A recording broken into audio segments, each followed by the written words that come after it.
بسم اللہ الرحمن الرحیم۔ السلام علیکم۔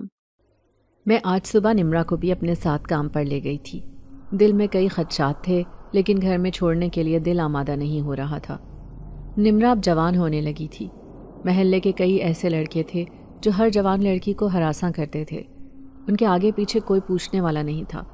میری بیٹی کی معصوم آنکھیں اور ان میں چھپا خوف مجھے بہت پریشان کرتا رہتا تھا۔ بیگم صاحبہ کا گھر ایک بڑا سا بنگلہ تھا، بالکل محل نما، جہاں ہر چیز اپنی جگہ پر ترتیب سے سجائی گئی تھی اور ہر کام وقت کے ساتھ ہوتا تھا۔ جب ہم اندر داخل ہوئے تو بیگم صاحبہ نے دور سے ہی ہمیں دیکھا اور ان کی نظروں میں کچھ ایسا تھا جو مجھے پہلے ہی پریشان کر گیا۔ نصرت، یہ کیا؟ آج اپنی بیٹی کو کیوں لے آئی ہو؟ ان کی آواز میں وہی روایتی سختی تھی جو ہمیشہ سے میرے کانوں میں چبھتی تھی۔ وہ اپنی چمکتی ہوئی ساڑی کے پلو کو درست کرتے ہوئے تیزی سے ہماری طرف آئیں۔ ان کی نظریں نمرا پر ٹھہر گئیں اور ان کی آنکھوں میں ناپسندیدگی صاف جھلک رہی تھی۔ نمرا جو ہمیشہ خاموش رہتی تھی، جھجکتے ہوئے میرے پیچھے چھپنے لگی۔ میں نے فوراً ان کی بات کا جواب دیتے ہوئے کہا، بیگم صاحبہ معاف کیجیے گا، لیکن گھر پر اسے اکیلا چھوڑنے کا کوئی انتظام نہیں تھا۔ ویسے بھی میں اور میری بیٹی گھر میں اکیلے رہتے ہیں۔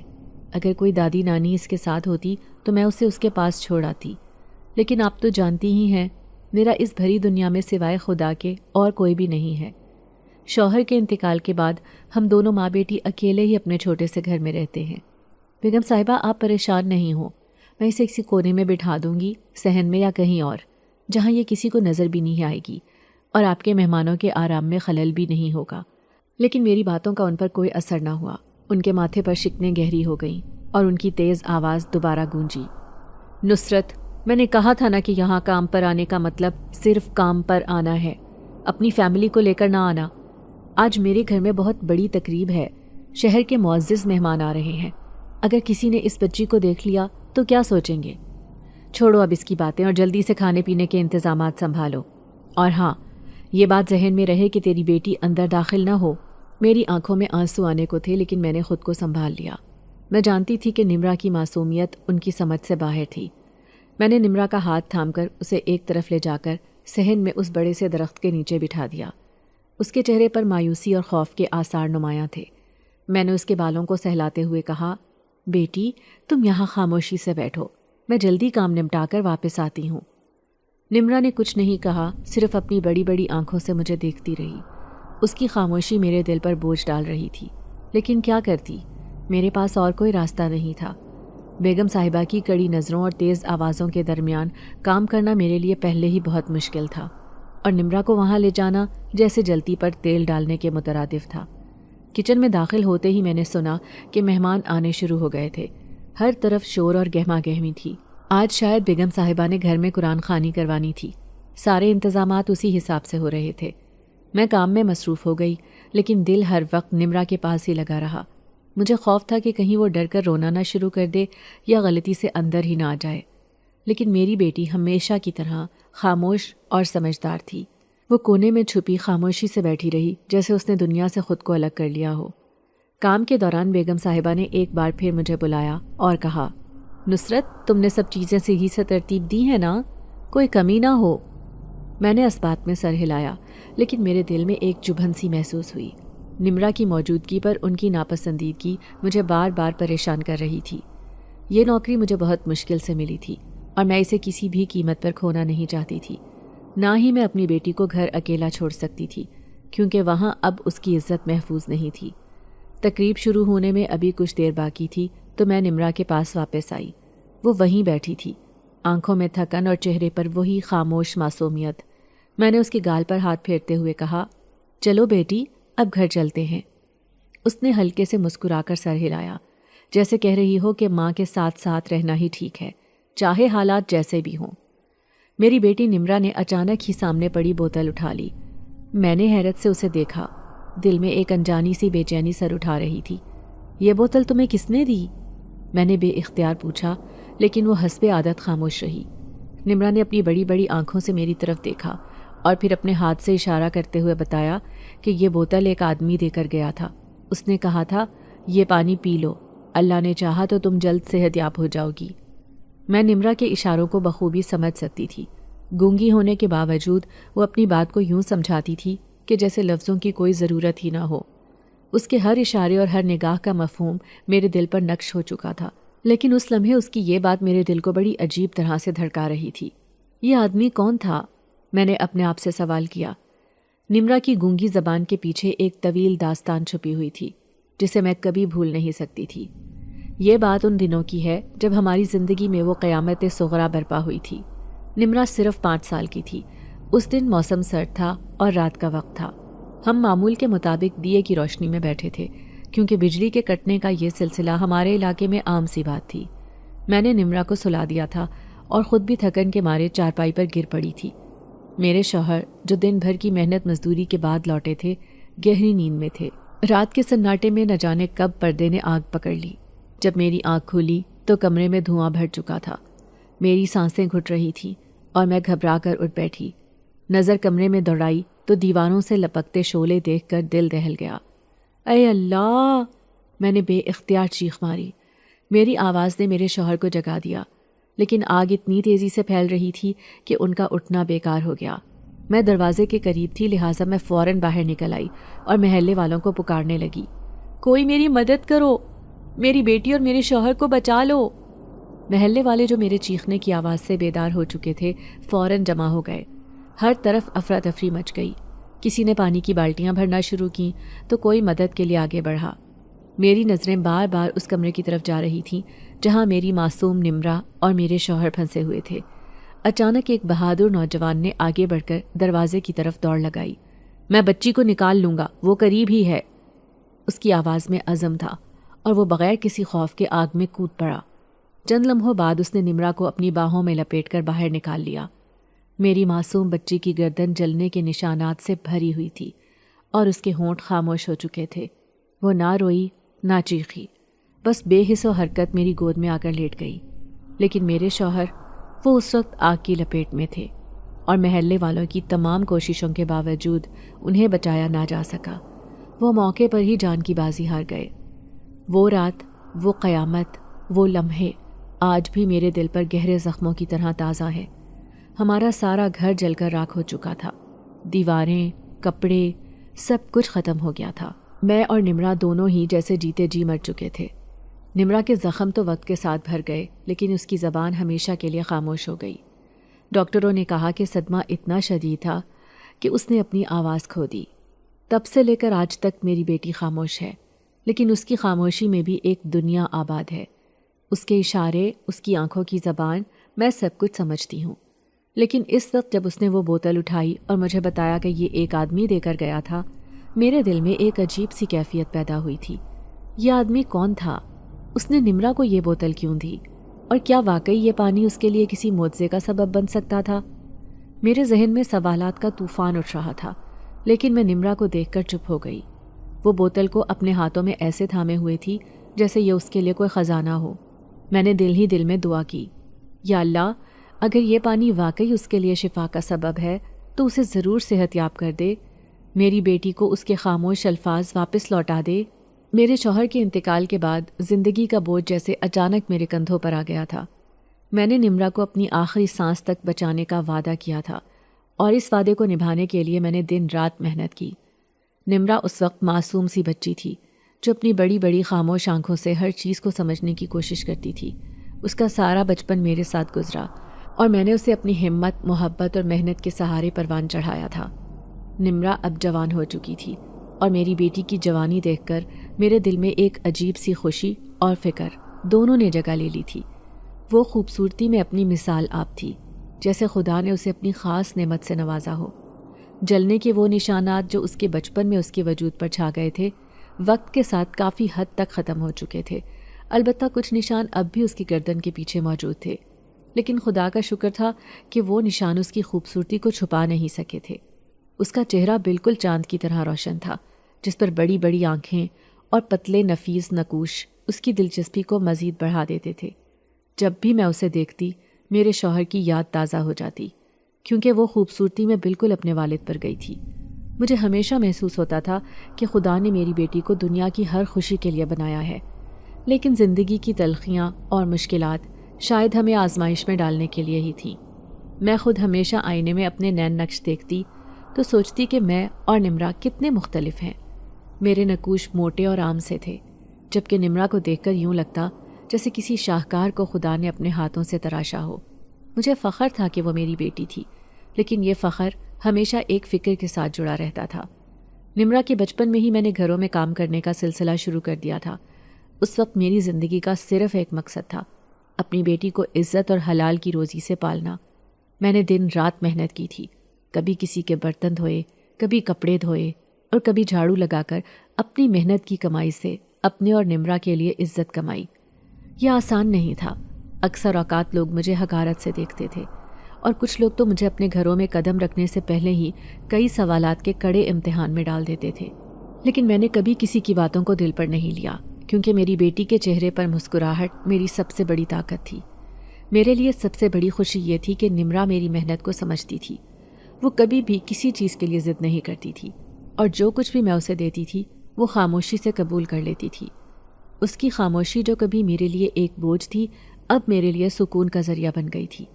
میں جانتی تھی کہ وہ بہت کچھ کہنا چاہتی تھی، لیکن اس کے الفاظ اس کی زبان سے نکلنے کے بجائے اس کی آنکھوں میں بس گئے تھے۔ نمرا کا بچپن بہت سادہ گزرا تھا۔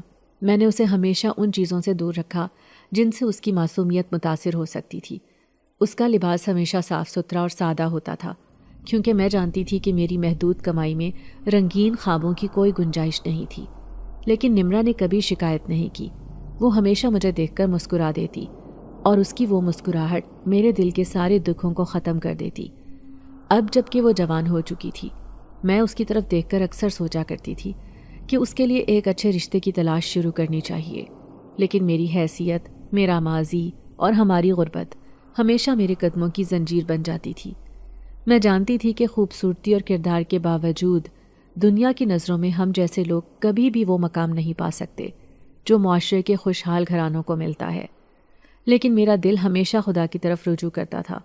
میں دعا کرتی تھی کہ کوئی ایسا شخص ہماری زندگی میں آئے جو میری بیٹی کی خاموشی کو سمجھ سکے اور اس کی خوبصورتی کے پیچھے چھپی دردناک کہانی کا احترام کرے۔ میں نے اپنی بیٹی کو گھرداری اور سلیقہ شعاری بھی سکھائی تھی۔ اسے گھر کے تمام کام آنے لگے تھے۔ وہ بہت اچھا کھانا بھی بنا سکتی تھی، لیکن میں اس پر زیادہ بوجھ نہیں ڈالتی تھی اور سارا کام خود ہی کرتی تھی۔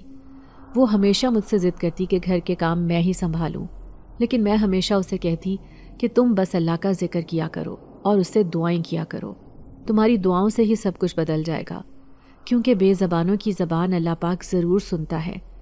میری بیٹی 5 وقت نماز کی پابند تھی۔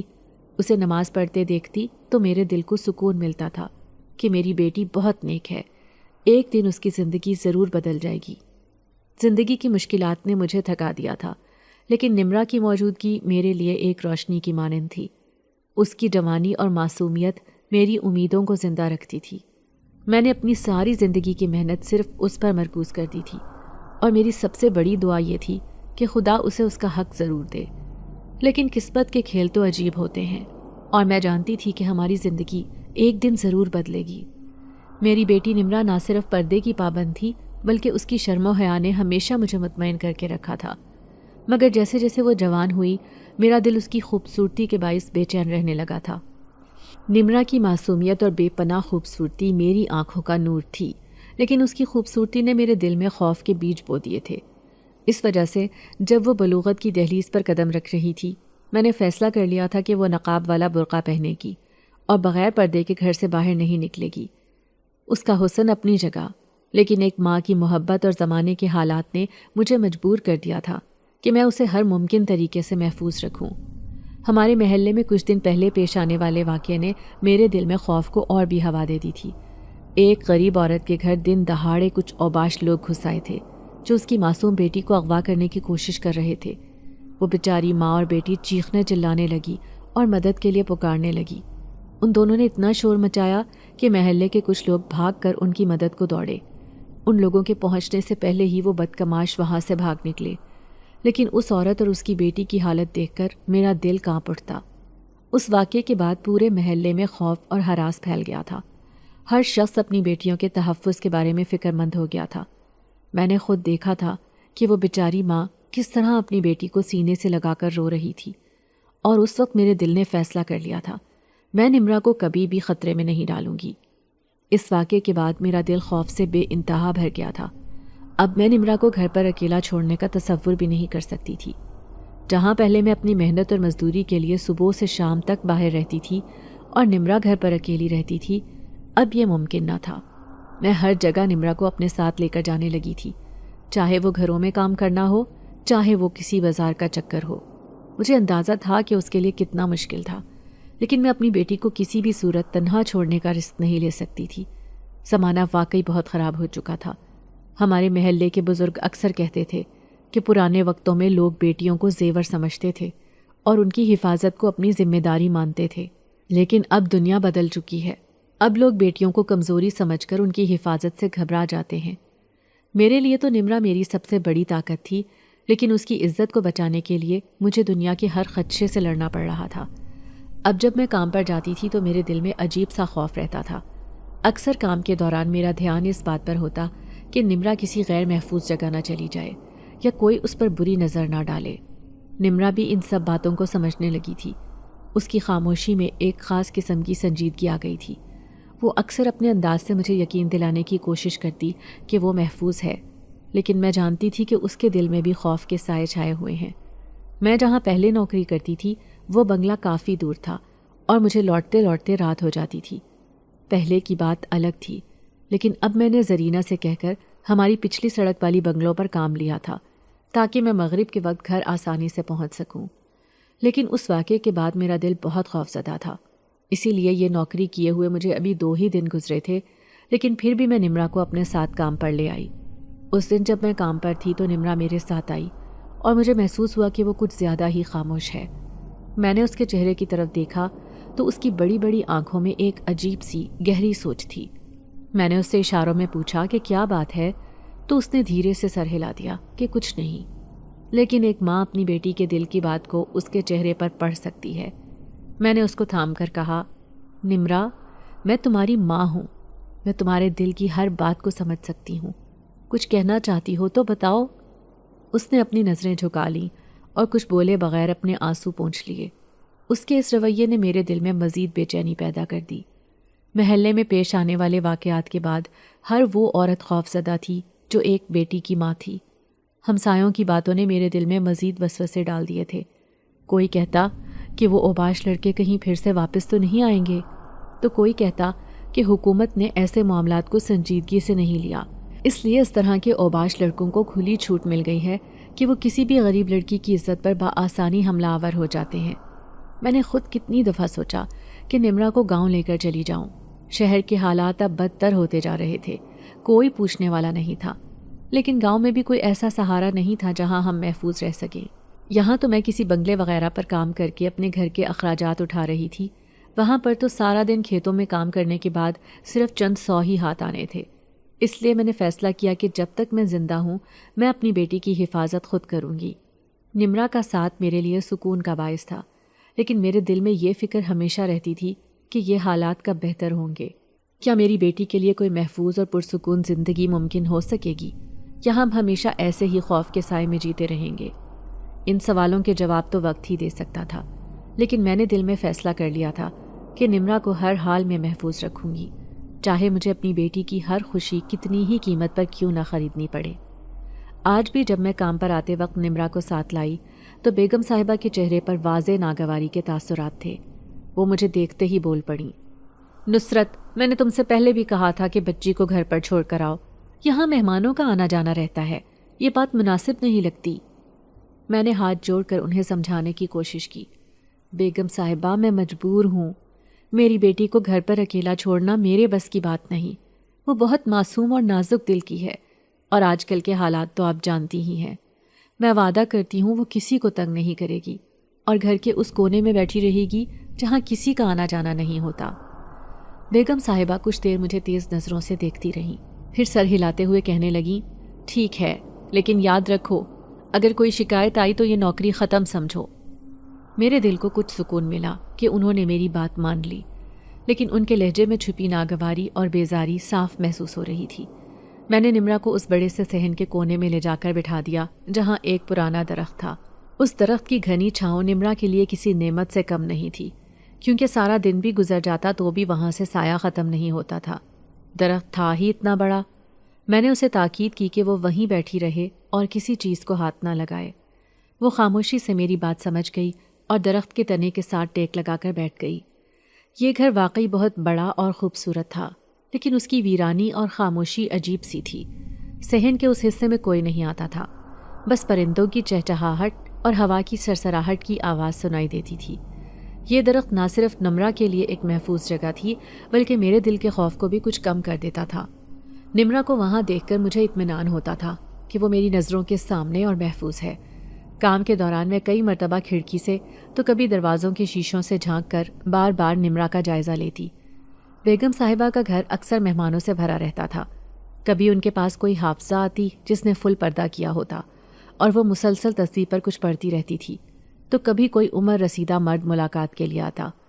میں اکثر سوچتی تھی کہ یہ لوگ کتنے خوش قسمت ہیں کہ ان کے پاس سب کچھ ہے۔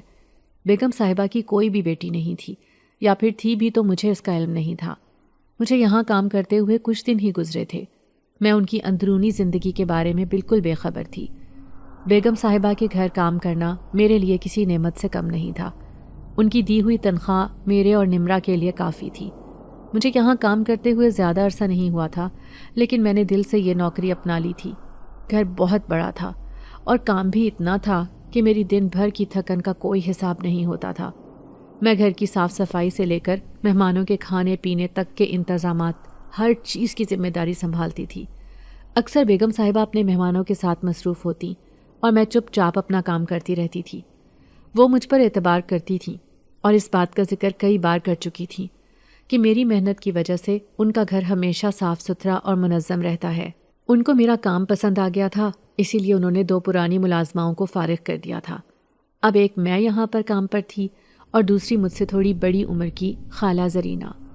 اب میں یہ نوکری چھوڑنے کے بارے میں تو سوچ بھی نہیں سکتی تھی، کیونکہ میرے لیے اور نمرا کے لیے یہ ایک سہارا تھی۔ لیکن میرے دل کے کسی کونے میں ایک عجیب سا وسوسہ رہتا تھا۔ میں سوچتی تھی کہ کہیں یہ سکون وقتی نہ ہو، کیونکہ میری زندگی ہمیشہ سے آزمائشوں سے بھری رہی تھی۔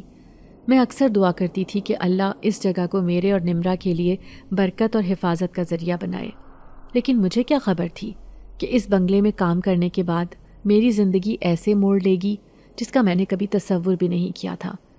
نمرا کی معصومیت اور خاموشی اس بنگلے کی ویرانی میں ایک عجیب سا سکون لے کر آتی تھی، لیکن شاید اس خاموشی کے پیچھے کچھ ایسا راز تھا جو میری سمجھ سے بالا تر تھا۔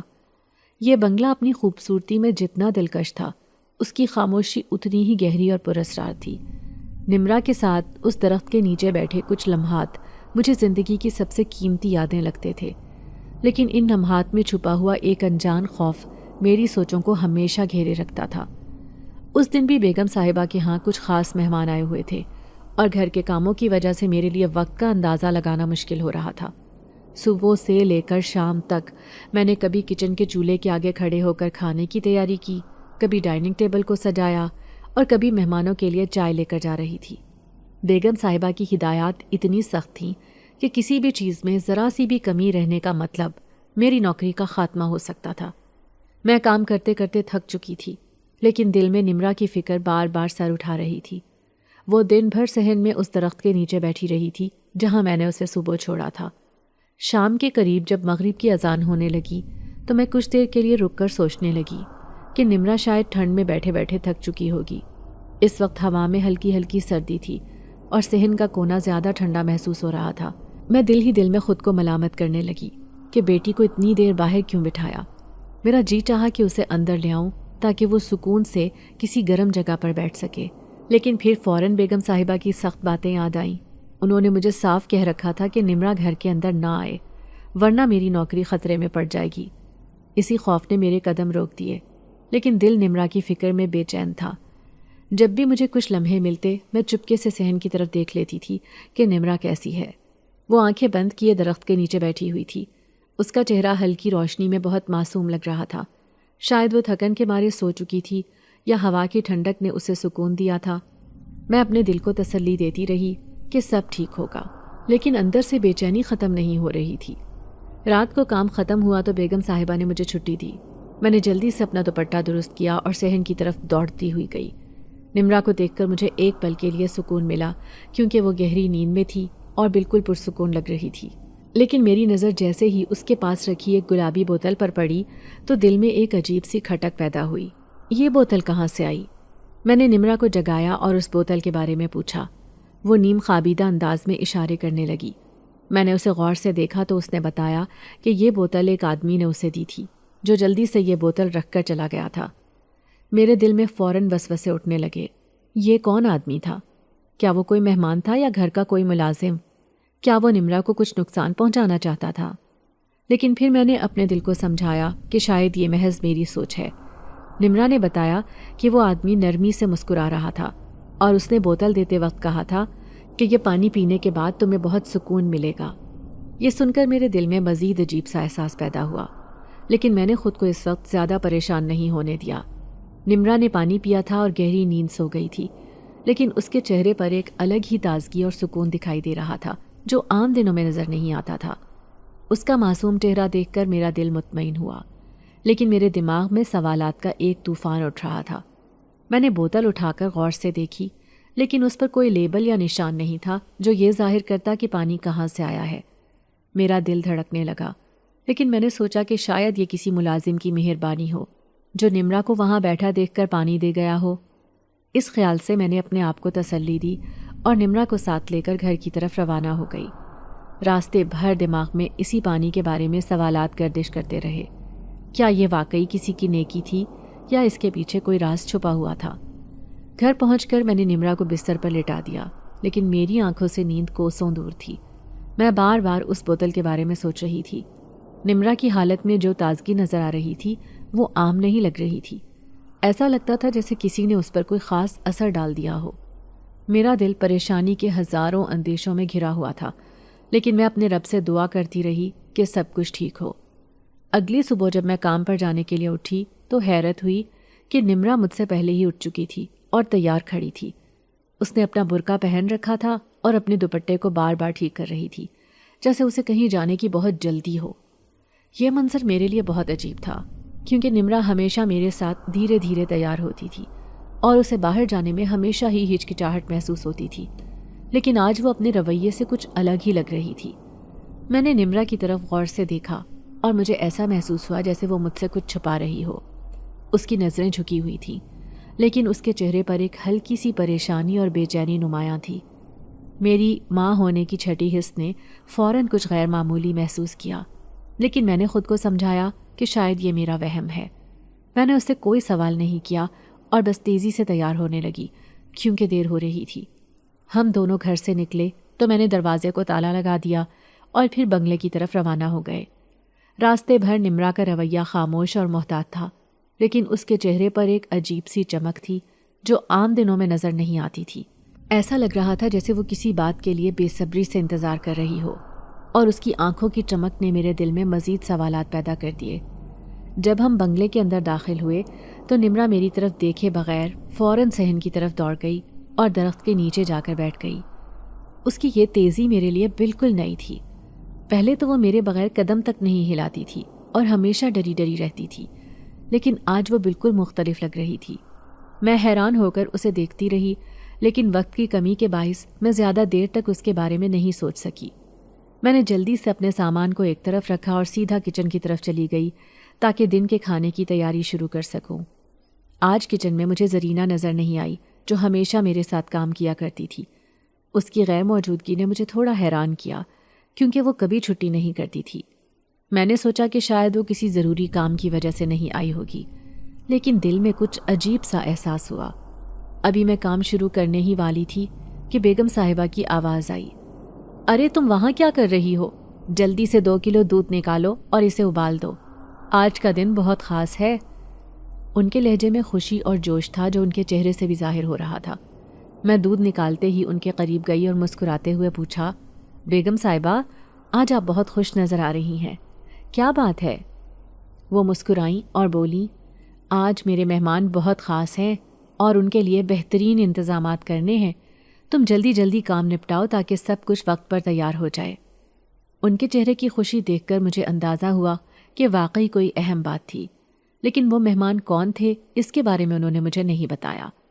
بیگم صاحبہ کے چہرے پر خوشی دیکھ کر میرے دل میں ایک عجیب سی بے چینی ہونے لگی۔ میں نے خود کو توجہ کام پر مرکوز رکھنے کے لیے کہا، لیکن میرا دھیان بار بار نمرا کی طرف جا رہا تھا جو درخت کے نیچے بیٹھی ہوئی تھی، اور ایسا لگ رہا تھا جیسے وہ کسی کا انتظار کر رہی ہو۔ ابھی کچھ ہی دیر گزری تھی کہ مجھے احساس ہوا کہ نمرا نے صبح سے کچھ بھی کھایا پیا نہیں تھا۔ گھر سے نکلنے کی جلدی میں ہم نے ناشتہ ہی نہیں کیا تھا، اور جب بنگلے پہنچے تو میں فوراً اپنے کام میں لگ گئی تھی۔ نمرا درخت کے نیچے بیٹھی رہی اور میں کچن کے کاموں میں مشغول ہو گئی تھی۔ جیسے ہی یہ خیال آیا میرا دل کٹ سا گیا۔ میں نے سوچا کہ اسے بھوکا چھوڑنا تو بالکل مناسب نہیں، اور جلدی سے سالن اور روٹی ایک پلیٹ میں ڈال کر اس کے پاس لے جانے کا ارادہ کیا۔ ابھی میں کھانے کی پلیٹ نکال ہی رہی تھی کہ اچانک میرے کانوں میں صحن سے ہلکی ہلکی سرگوشیوں کی آواز آئی۔ پہلے تو میں نے سوچا کہ شاید یہ میرا وہم ہے، لیکن جیسے ہی میں پلیٹ اٹھا کر دروازے کی طرف بڑھی، میری نظروں کے سامنے کا منظر مجھے چونکا دینے کے لیے کافی تھا۔ ایک لمبا شخص جو پورے کالے لباس میں ملبوس تھا اور جس نے اپنا چہرہ چھپایا ہوا تھا، نمرا کے پاس کھڑا تھا۔ وہ ایک بوتل نمرا کو پکڑا رہا تھا، اور نمرا نہایت اعتماد کے ساتھ وہ بوتل لے رہی تھی، جیسے وہ شخص اس کے لیے کوئی جانا پہچانا ہو۔ میرے قدم وہیں رک گئے اور دل میں خوف اور الجھن کے عجیب و غریب جذبات نے جنم لیا۔ وہ شخص کون تھا اور نمرا کے ساتھ کیا معاملہ چل رہا تھا؟ میرے دل میں عجیب سا وسوسہ پیدا ہوا، لیکن میں نے خود کو سنبھالنے کی کوشش کی۔ نمرا بار بار صحن سے کمرے کی کھڑکی کی طرف دیکھ رہی تھی، جیسے کسی کی آمد کا انتظار کر رہی ہو۔ اس بنگلے میں بیگم صاحبہ بالکل اکیلی رہتی تھی، اور میں نے کبھی اس گھر میں ان کے کسی اور خاندان والے کو نہیں دیکھا تھا۔ تو پھر اس کمرے میں کون تھا؟ میرے دل کی دھڑکن تیز ہونے لگی۔ میری نظریں کمرے کی کھڑکی کی طرف گئیں، اور اچانک میں نے دیکھا کہ کھڑکی کے پردے ہل رہے ہیں، جیسے کسی نے انہیں جلدی سے اپنی جگہ پر کھینچ دیا ہو۔ یہ منظر میرے لیے ناقابل یقین تھا۔ میں نے گھبرا کر اپنے ارد گرد دیکھا، لیکن پورے صحن میں کوئی اور نظر نہیں آ رہا تھا۔ میں نے نمرا کی طرف دیکھا تو وہ بالکل مطمئن نظر آ رہی تھی۔ بوتل کو اپنے ہاتھوں میں لے کر اسے غور سے دیکھ رہی تھی، جیسے یہ کوئی معمول کی بات ہو۔ میں نے اپنی گھبراہٹ پر قابو پایا اور جلدی سے نمرا کے پاس گئی۔ میں نے اس سے پوچھا، یہ پانی کس نے دیا ہے؟ نمرا نے بغیر کسی ہچکچاہٹ کے ایک طرف اشارہ کیا اور کہا، ایک آدمی دے کر گیا ہے، اور اس نے کہا ہے کہ اس پانی سے میں شفا یاب ہو جاؤں گی۔ اس کی بات سن کر میرے دل میں ایک عجیب سا خوف پیدا ہوا، اور یہ شخص کون تھا جو نمرا کو ایسی باتیں کر کے بوتل دے رہا تھا؟ میرا دل بری طرح بے چین ہو گیا۔ نمرا کے رویے میں ایک واضح تبدیلی محسوس ہو رہی تھی۔ وہ پہلے بہت خاموش اور ڈری ڈری سی رہتی تھی، لیکن آج تو وہ جیسے کسی خواب کی دنیا میں تھی، اور اس کا یہ سکون مجھے مزید پریشان کر رہا تھا۔ میں نے نمرا کو غور سے دیکھا۔ اس کے چہرے پر عجیب سا سکون تھا، جیسے وہ کسی گہرے راز کو جانتی ہو لیکن مجھ سے چھپا رہی ہو۔ اسی لمحے میں نے دل میں سوچا کہ مجھے کچھ کہنا چاہیے، لیکن پھر میرا دھیان اس آدمی کی طرف چلا گیا جس نے نمرا کو وہ بوتل دی تھی۔ میں نے اسے یہاں پہلے کبھی نہیں دیکھا تھا۔ وہ لمبے قد کا مالک تھا، کالے لباس میں ملبوس، اور اس کے قدم تیز تھے۔ جب میں نے اسے دیکھا تو اس کی پشت میری طرف تھی، اور جیسے ہی میں نے غور سے اسے دیکھنے کی کوشش کی، وہ جلدی سے بنگلے کے صحن سے نکل کر اوجھل ہو گیا تھا۔ میرے دل کی دھڑکن اور تیز ہو گئی۔ مجھے سمجھ نہیں آ رہا تھا کہ یہ سب کیا ہو رہا ہے۔ بیگم صاحبہ نے ہمیشہ کہا تھا کہ ان کے گھر میں سوائے ان کے کوئی اور نہیں رہتا، تو پھر یہ شخص کون تھا، اور وہ نمرا کو کیوں نشانہ بنا رہا تھا؟ یہ سب سوالات میرے ذہن میں گھومنے لگے، اور مجھے محسوس ہوا کہ شاید میں کسی بڑی مصیبت کے قریب ہوں۔ ابھی یہ سب سوچ ہی رہی تھی کہ نمرا نے اچانک بوتل کا ڈھکن کھولا اور اس کا پانی پینا شروع کر دیا۔ میں نے اسے روکنے کی کوشش کی، لیکن اس نے میری بات سنے بغیر وہ پانی پی لیا۔ جیسے ہی اس نے پانی ختم کیا، اس کے چہرے پر ایک عجیب سی تازگی نظر آئی، اور وہ مسکرا دی۔ یہ مسکراہٹ بھی میرے دل میں عجیب سے وسوسے پیدا کر رہی تھی۔ اب میری گھبراہٹ عروج پر تھی۔ نمرا کے رویے میں یہ تبدیلی، اس اجنبی شخص کی موجودگی، اور اس کمرے کی کھڑکی کا ہلنا، یہ سب میرے لیے ناقابل فہم تھا۔ مجھے لگ رہا تھا کہ میں کسی بڑی آزمائش کا سامنا کرنے والی ہوں، لیکن میں نے خود کو سنبھالا اور فیصلہ کیا کہ اس معاملے کی تہہ تک پہنچنا ضروری ہے۔ لیکن کیا مجھے سچائی جاننے کے بعد سکون ملے گا یا مزید پریشانی؟ یہ سوال میرے ذہن میں گونجنے لگا۔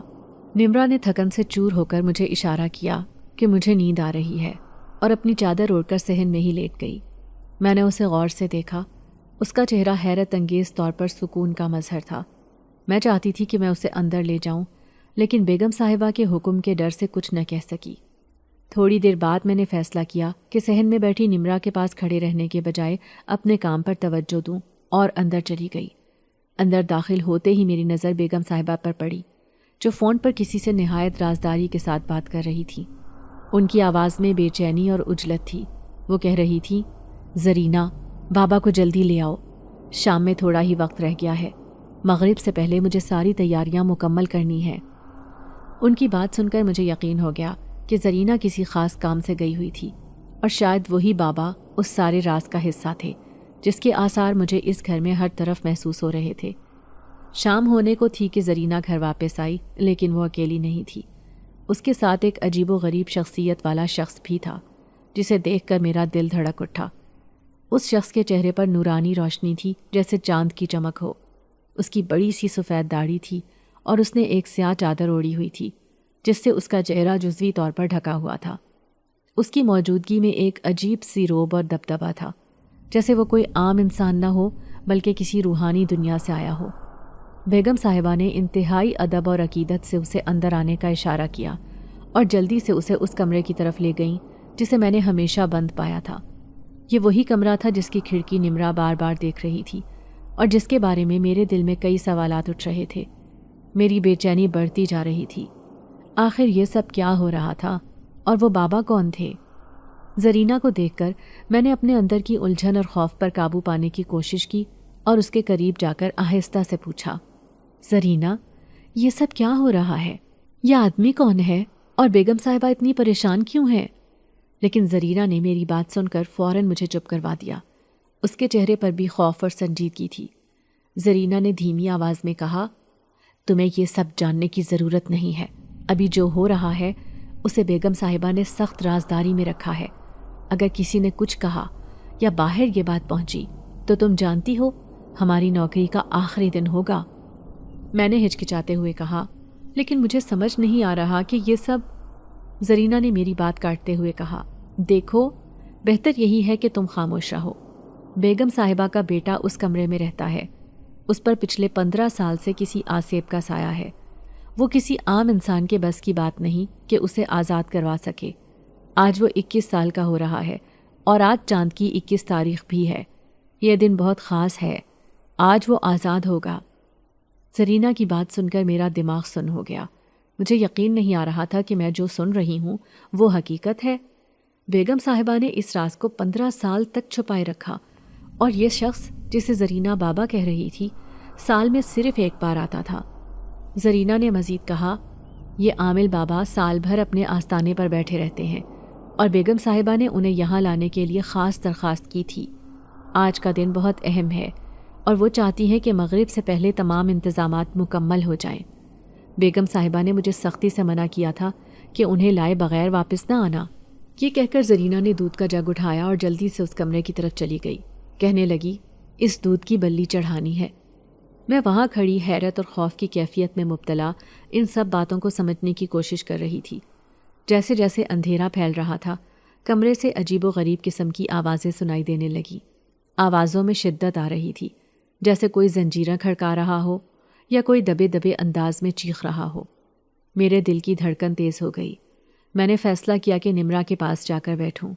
وہ اب بھی صحن میں چادر اوڑھ کر سکون سے سو رہی تھی۔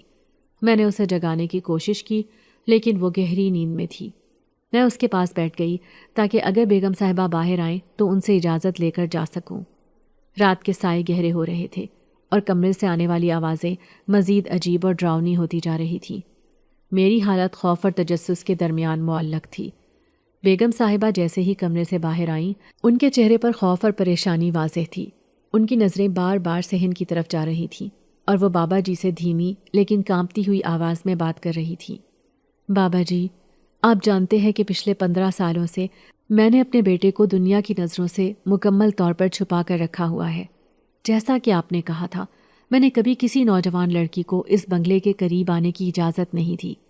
میرے گھر میں کوئی ایسا شخص نہیں آیا جو میرے بیٹے کے لیے خطرہ بن سکے۔ یہاں تک کہ میں نے اپنے گھر کے ملازم بھی ادھیڑ عمر کے رکھے ہیں تاکہ میرے بیٹے پر حاوی آسیب مزید نہ بگڑے۔ پھر یہ کیسے ممکن ہے کہ ارسلان پر حاوی جن کسی لڑکی کے عشق میں مبتلا ہوا ہے؟ یہاں تو ایسی کوئی لڑکی موجود ہی نہیں۔ بیگم صاحبہ کے سوال پر بابا جی خاموش ہو گئے اور گہری سوچ میں ڈوب گئے۔ انہوں نے آنکھیں بند کیں اور کچھ پڑھائی کرنے لگے۔ ان کے الفاظ دھیرے دھیرے بلند ہوتے جا رہے تھے اور ان کے لہجے میں ایک عجیب سی گرج تھی۔ اچانک ان کی آواز میں جلال آ گیا اور وہ کمرے سے تیزی سے نکل کر سیدھے صحن میں پہنچ گئے۔ صحن میں پہنچتے ہی ان کی نظریں نمرا پر پڑیں، جو ابھی تک سکون سے چادر اوڑے سو رہی تھی۔ بابا جی کی آنکھوں میں غصے کی سرخی دوڑ گئی اور ان کا چہرہ سخت ہو گیا۔ وہ طیش میں آ کر بیگم صاحبہ کی طرف پلٹے اور غصے سے بولے، آپ نے کہا تھا کہ اس بنگلے میں کوئی لڑکی موجود نہیں ہے، تو پھر یہ کون ہے؟ بیگم صاحبہ گھبرا گئیں اور جلدی سے وضاحت دینے لگیں۔ بابا جی، میں قسم کھا کر کہتی ہوں، اس لڑکی کو میں نے کبھی اپنے گھر میں داخل ہونے کی اجازت نہیں دی۔ یہ تو ملازمہ ہے، لیکن یہ بھی میرے حکم کے بغیر اندر نہیں آتی۔ ارسلان نے اسے کبھی نہیں دیکھا۔ یہ سب میری نظروں سے اوجھل کیسے رہا، میں سمجھ نہیں پا رہی۔ بابا جی نے صحن کے کونے میں موجود کرسی کی طرف اشارہ کیا اور ان کا لہجہ سخت ہو گیا۔ تو پھر یہ دیکھیں۔ سب نے ایک دم بابا جی کی بتائی ہوئی جگہ کی طرف دیکھا۔ وہاں ایک دھندلا سا سایہ تھا جو آہستہ آہستہ واضح ہو رہا تھا۔ دیکھتے ہی دیکھتے وہ سایہ ایک نوجوان لڑکے کی شکل اختیار کر گیا۔ وہ لڑکا غیر معمولی طور پر خوبصورت تھا، جیسے کسی غیر انسانی دنیا سے آیا ہو۔ اس کی آنکھوں میں ایک عجیب سی کشش تھی اور وہ نمرا کی طرف دیکھ کر مسکرا رہا تھا۔ نمرا جو اب تک سکون سے لیٹی ہوئی تھی، اچانک جاگ گئی۔ اس نے وہ نوجوان دیکھا تو اس کے چہرے پر گھبراہٹ چھا گئی۔ اس نے لرزتی ہوئی آواز میں مجھ سے کہا، یہی وہ شخص ہے جو مجھے پانی دیا کرتا تھا، یہ وہی ہے جو مجھے ہر بار بوتل بھیجتا تھا۔ نمرا کی بات سن کر میں ششدر رہ گئی۔ 7 پردوں میں چھپا ارسلان، جسے کبھی کسی نے باہر آتے نہیں دیکھا تھا اور جس پر آصیب کا سایہ تھا، وہ نمرا کے ساتھ کیسے اور کب تعلق میں آیا، یہ سب میرے لیے ناقابل یقین تھا۔ بابا جی نے شدید غصے میں بیگم صاحبہ کی طرف دیکھا اور کہا، میں نے آپ کو خبردار کیا تھا کہ ارسلان کو کسی لڑکی کے قریب بھی نہ آنے دیں۔ یہ آصیب اس پر قابو پائے رکھتا ہے۔ اگر وہ کسی لڑکی سے تعلق بنائے گا تو یہ آصیب اس کے وجود کو ختم کر دے گا۔ اب جو ہونا تھا وہ ہو چکا ہے اور یہ عشق اس کے لیے زندگی اور موت کا سوال بن چکا ہے۔ اگر آپ نے نمرا کو اپنے بیٹے سے جدا کرنے کی کوشش کی تو یاد رکھیں، آپ کے بیٹے کی جان چلی جائے گی۔ وہ آصیب جو اس پر حاوی ہے، اسے چھوڑنے کے بجائے اس کی جان لے لے گا۔ بیگم صاحبہ کی آنکھوں میں بے بسی اور خوف کے آنسو آ گئے۔